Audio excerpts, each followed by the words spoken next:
আসসালামু আলাইকুম আমার lovely viewers, welcome back to my channel. আশা করি আপনারা যে যেখানে আছেন ভালো আছেন, সুস্থ আছেন, নিরাপদে আছেন। আলহামদুলিল্লাহ, আল্লাহর রহমতে আমি আমার ফ্যামিলি সবাইকে নিয়ে ভালো আছি। আপনারা যারা আজ আমার চ্যানেলে নতুন, আপনাদের সুস্বাগতম। আশা করি আমার চ্যানেলটা ভিজিট করে লাইক কমেন্ট দিয়ে সাবস্ক্রাইব করে রাখবেন। এছাড়া আমার second channel golden memory UK আর আমাদের হাজব্যান্ড ওয়াইফের চ্যানেল ওয়াইটি কাপল ইউকে চ্যানেলের সাথে কানেক্ট হওয়ার জন্য আপনাদের প্রতি অনুরোধ রইল। আর আপনারা যারা এতদিন থেকে আমাদের সাপোর্ট দিয়ে যাচ্ছেন, আমাদের সাথে রয়েছেন, আপনাদের জন্য রইল অনেক অনেক দুয়ার ভালোবাসা। আজ আবারও আমি আপনাদের সামনে আমার নতুন আরও একটি ভিডিও নিয়ে হাজির হলাম। আর আজকের ভিডিওটি হলো গার্ডেনিং ভিডিও। আর যেটা নিয়ে আপনাদের সামনে আমি হাজির হয়েছি সেটা হলো black chilli, different type of black chilli. এখানে আপনারা দেখতে পাচ্ছেন 5টি, 1টি, 2টি, 3টি, 4টি, 5টি, মোট 5টি বোতলে ডিফারেন্ট টাইপ অফ চিলি রয়েছে। এগুলো সব একই ধরনের নয়, এগুলো বিভিন্ন ধরনের। আর এগুলো লাস্ট ইয়ার আমার গার্ডেনে হয়েছিল, সেখান থেকে আমি বীজ কালেক্ট করে রেখেছিলাম, সেই বীজ থেকে এগুলো হয়েছে। আমি আমার ভিডিওতে শেয়ার করেছি, আমার চ্যানেলে অলরেডি এই ভিডিও আছে কিভাবে আমি বীজ থেকে চারা গাছগুলো তুললাম। আর এগুলো আমার বাসার ভিতর কোথায় ছিল, কোন অবস্থায় ছিল, আর এগুলো কত বড় হয়েছে। আর এগুলোকে আমি বাসার ভিতরে থেকে রোদে দেওয়া, আবার রোদ থেকে বাসার ভিতরে নেওয়া কেন করলাম, কি জন্য করলাম, সেই সম্পর্কিত ভিডিও আমি আপনাদের সাথে শেয়ার করেছি। আর আজ যেটা শেয়ার করছি, আজ হলো এগুলোকে আমি আমার গার্ডেনের টবে ট্রান্সফার করে নিব, গার্ডেনের টবে আমি লাগিয়ে নিব। এখন মাশাআল্লাহ আলহামদুলিল্লাহ দিন কয়েকদিন থেকে ভালো হচ্ছে। আপনারা তো জানেন যে শীত প্রধান দেশে আমাদের ইংল্যান্ডে সীমিত সময় থাকে গার্ডেনিংয়ের সময়। এই সীমিত সময় আমরা গার্ডেনিং করি, আর এর আগে আমরা এই চারাগুলো তুলি, ধীরে ধীরে এগুলো বড় করি বাসার ভিতরে। এরপর যখন ওয়েদার সুইটেবল হয়, তখন এগুলা যখন রোদের সিজনটা আসে, তখন এগুলো আমরা গার্ডেনে ট্রান্সফার করি।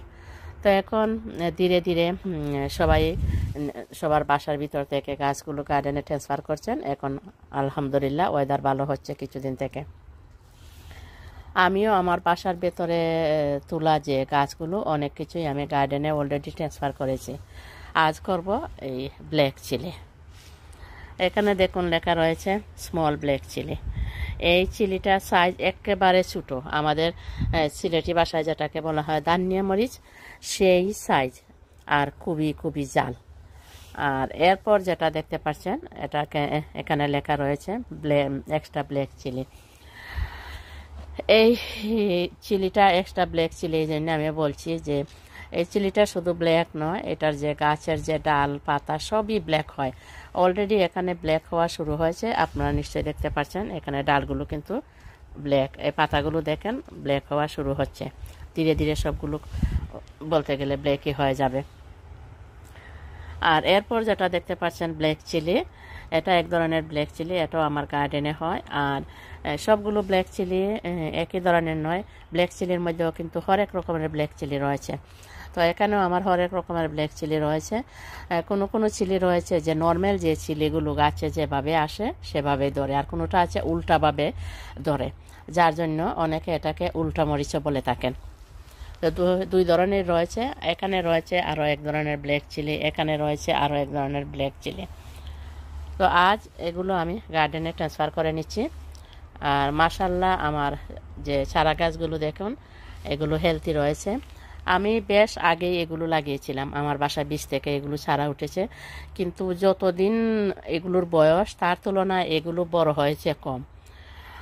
বড় হওয়ার কারণ হয়তো বা ওয়েদার বেশি ঠান্ডার জন্য ধীরে ধীরে এগুলো বড় হচ্ছে। ওয়েদার ভালো হলে আবার খুব তাড়াতাড়ি এগুলো বড় হয়ে যায়। এগুলো আমার গার্ডেনে ট্রান্সফার করার পর যদি ওয়েদার যদি ভালো হয়, জানি না ওয়েদার কেমন হবে, মহান আল্লাহ পাকই ভালো জানেন। যদি ওয়েদার ভালো হয় তাহলে এগুলো খুবই তাড়াতাড়ি বড় হয়ে যাবে, আর এগুলোতে চিলি আসবে। আর ওয়েদার যদি ড্যাম্প হয়, বৃষ্টি হয়, ঠান্ডা হয়, ঝড় তুফান হয়, তাহলে বড় হবে না, এত তাড়াতাড়ি বড় হবে না, আর তেমন চিলিও আসবে না। পুরোপুরি ডিপেন্ড করে ওয়েদারের উপর। শুধু চিলি নয়, যে কোনো ভেজিটেবলই ওয়েদারের উপর নির্ভর করে। ওয়েদার ভালো হলে ফুলে ফসলে সবার গার্ডেনটা বড় ওঠে, আর ওয়েদার মন্দ হলে তো আর করার কিছুই থাকে না। এখানে দেখতে পাচ্ছেন আপনারা ব্ল্যাক দুইটি লম্বা টব রয়েছে। এই টবগুলোতে মাটি নিয়ে রেখেছি আমি, এগুলাতে এখন প্লান্ট ফুড দেব। এই দুইটি টবে আজ আমি আমার এইগুলো ট্রান্সফার করব। আর ট্রান্সফার করার পরে যে অবশিষ্ট যে চারা গাছগুলো থাকে তখন অন্য জায়গায় ট্রান্সফার করব।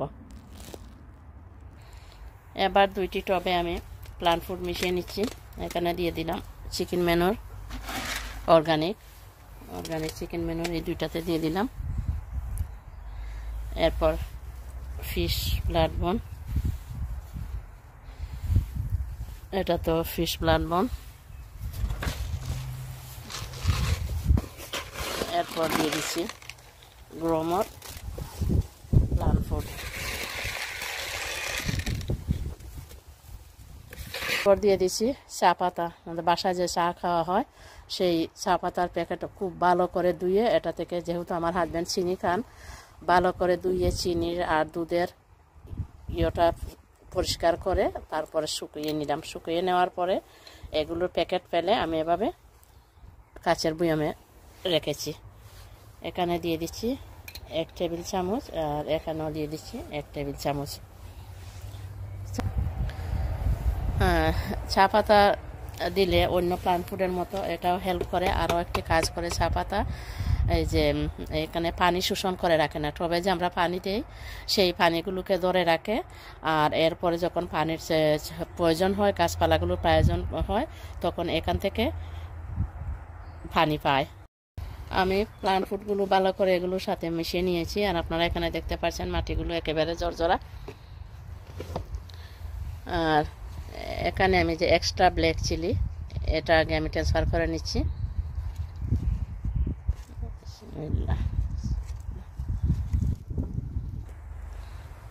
আমি এখানে গাছগুলো বের করে রেখেছি, এখানে আপনারা দেখুন।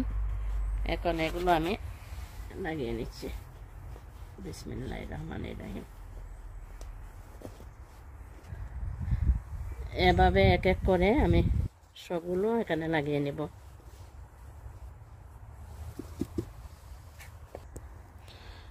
এখানে দেখুন একটি টবে আমি অলরেডি ট্রান্সফার করে ফেলেছি। এখন যে সেকেন্ড যে টবটি দেখতে পাচ্ছেন, এখন সেটাতে ট্রান্সফার করব। এখানে আপনারা দেখুন লেখা রয়েছে স্মল ব্ল্যাক চিলি। এখন এই চিলি গাছগুলো ট্রান্সফার করে নিব।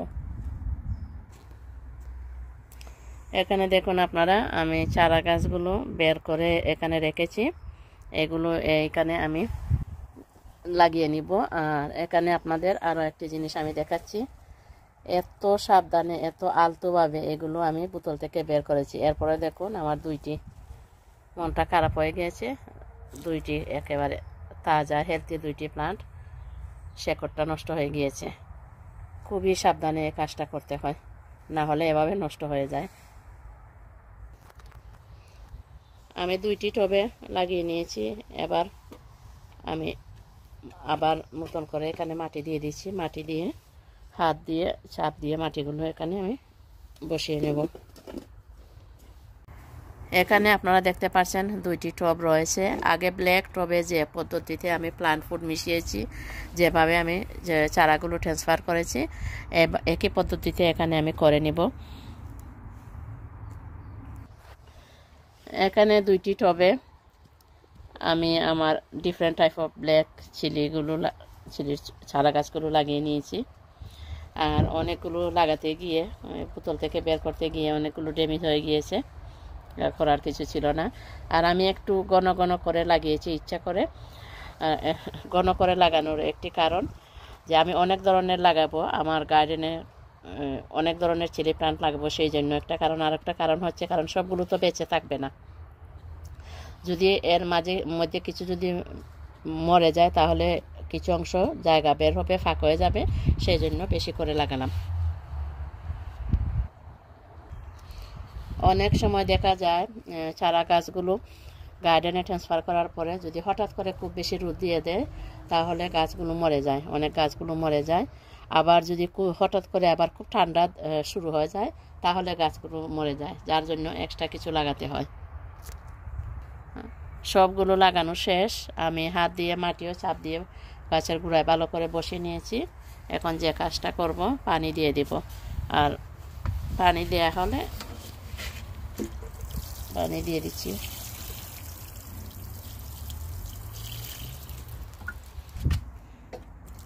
দুইটি টবে পানি দিয়ে দিয়েছি, এখন আরও দুইটি টবে পানি দিয়ে দিচ্ছি। এখানে চারা গাছগুলো একটু বড়, আর আগে যেটা আপনাদের দেখে আসলাম এই চারা গাছগুলো একটু ছোটো। সবগুলো একই দিনে লাগানো, একই দিনে এগুলো বীজ রোপণ করেছি, কিন্তু কয়েকটি কিছু সাইজ বড় কিছু সাইজ ছোটো, কেন হয়েছে আমি জানি না। সবগুলো চারা গাছে পানি দেওয়া শেষ। আজ আমি আপনাদের সাথে শেয়ার করলাম আমার different type of black chilli plant. এগুলো আমি আমার গার্ডেনে টবে কীভাবে ট্রান্সফার করলাম, আর এখানে কোন কোন ধরনের চিলি প্লান্ট রয়েছে। আশা করি আমার আজকের এই ভিডিওটা আপনাদের ভালো লাগবে। আপনারা যে যেখানে থাকুন ভালো থাকুন, সুস্থ থাকুন, নিরাপদে থাকুন। আবার অন্য কোনো ভিডিও অথবা ব্লগ নিয়ে আপনাদের সামনে হাজির হব, সেটা দেখার আমন্ত্রণ জানিয়ে আজকের মতো এখানেই শেষ করছি। আসসালামু আলাইকুম, আল্লাহ হাফেজ।